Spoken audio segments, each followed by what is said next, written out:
He would deliberately drop large amounts of cash in front of the thugs before paying, then stagger home pretending to be drunk. Seeing the old man was elderly and there was no one around, the thugs planned to grab some money, but little did they know, the real clown was him.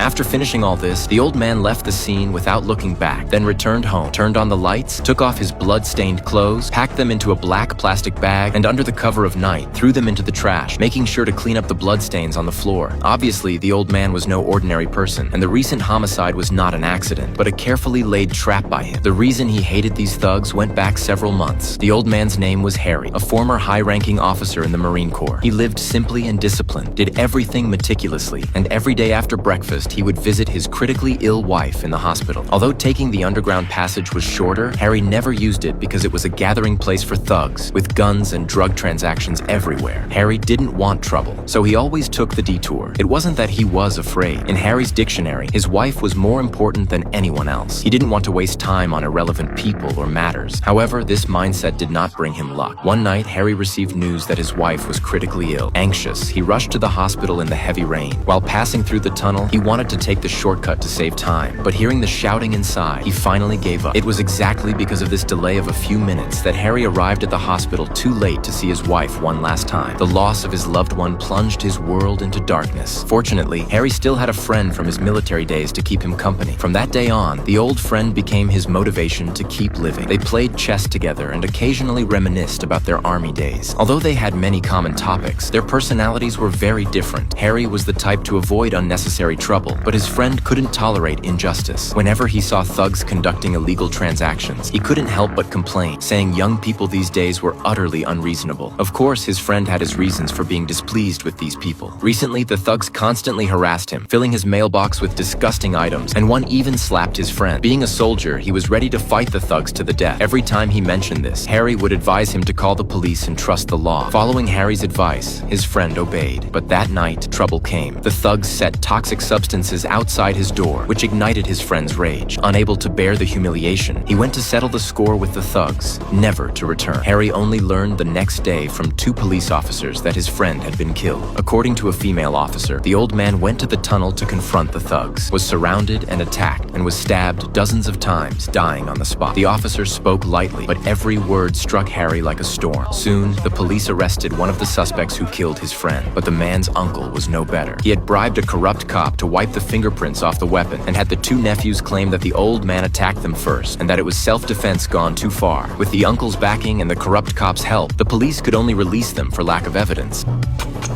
Upon hearing this, Harry was furious. To avenge his friend, he decided to take matters into his own hands, leading to the opening scene. That night, he deliberately appeared in front of one of the thugs, displaying a large amount of cash. Harry knew the thug had taken the bait. He went home via a secluded path, waiting for his prey to appear, then acted scared before decisively sending the thug to the northwest, his hometown. At home, he removed his bloodied clothes, packed them into plastic bags, and abandoned them in the trash under the cover of night. He knew killing one person wasn't enough. Only by eliminating all the bad guys could he honor his fallen friend. From that day on, Harry changed drastically, with only one thought in his mind. Since the law could not protect justice, he would carry out his revenge in his own way.